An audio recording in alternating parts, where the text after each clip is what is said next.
Party ఫిరాయింపులపై BRS నేతలు మాట్లాడడం దెయ్యాలు వేదాలు వల్లించినట్లుందన్నారు PCC chief Mahesh Kumar Goud. Party ఫిరాయింపులకు కేసీఆర్ ఆరాధ్యుడని చెప్పారు. స్పీకర్ నోటీసులకు ఎమ్మెల్యేలు సమాధానం ఇచ్చారని, రాష్ట్రంలో ఉప ఎన్నికలు జరిగే అవకాశం ఉండకపోవచ్చని తెలిపారు.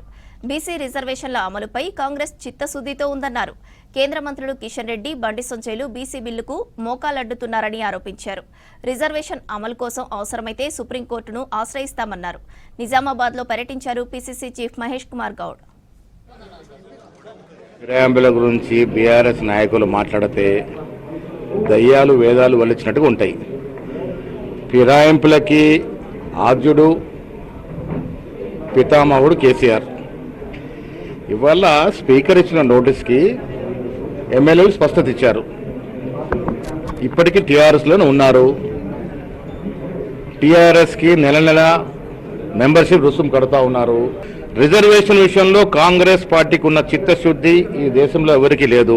స్థానిక సంస్థల ఎన్నికలకి పోవాలని, 42% రిజర్వేషన్ చట్టబద్ధత ఇచ్చి పోవాలని మేము చేయని ప్రయత్నం అంటూ లేదు. కామారెడ్డిలో మేము ఇచ్చిన డిక్లరేషన్ ప్రకారం 42% చట్టసభల్లో స్థానిక సంస్థలకు కానీ విద్యా ఉపాధికి కానీ 2 చట్టాలు చేయడము, కేంద్రానికి పంపడము, బీజేపీ మోకాలు అడ్డేయడము. ఇలా బండి సంజయ్ గారు నిజంగా మీకు బీసీ అని ఒక చిత్తశుద్ధి ఉంటే మీరు కిషన్ రెడ్డి గారిని నొప్పించి కేంద్రం నొప్పిస్తే ఒక్క రోజులో చట్టం అవుతుంది, బీసీలకు న్యాయం జరుగుద్ది. కానీ ఆ దశగా ప్రయత్నాలు చేయరు.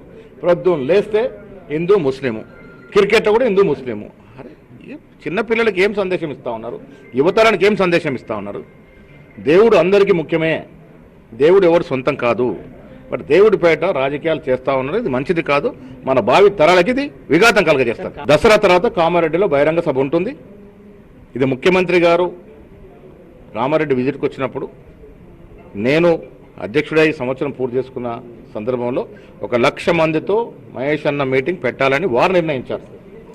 దానికి అనుగుణంగా కార్యక్రమాలు చేశాం.